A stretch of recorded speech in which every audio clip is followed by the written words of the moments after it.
unang sapatos kayo dyan! Unang sapatos!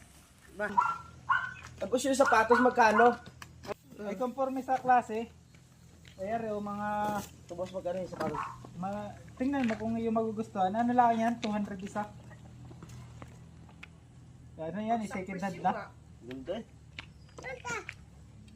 Yan. Ang gaganda eh oh. Kasi wala pa akong pera boss ngayon.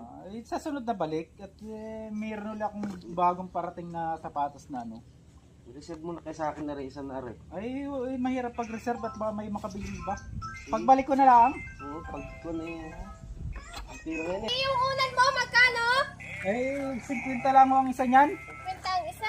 Malalambot naman ito. Magandang klaseng unan niyan. Ay, ay, kasi nga sa akin ito bo sapatos na yan. Ay, baka kasya nga wari ho. Anong size baga ito? Ay, 36 pala. Tama-tama pala ito sa akin. Magkano baga ito? 200 lang yan. 200. Ay, aray, panlalaki. Pambabae din yan, tapos may panlalaki. 200 din? Oh, 200 din. Ang mamura. Ay, ito. 200 din yan. Ay, ito aray kasi sa aking asawa. Siya wari ito sa akin. Napagbili ko. Napagbinta ko yun. Teka, ba't nyo inakuha yan lahat yan? Ay, apakyawin ko na. Ay hindi ho pwede. Isa lang ho. Ay pag-apakyawin nyo, ay mapunta pa ako doon. Ano pa ang atinda ko? Wala na ho kung atinda pag-apakyawin nyo. Ay hindi ho tayo magkakabilihan pag-apakyawin nyo. Wala na ho kung atinda.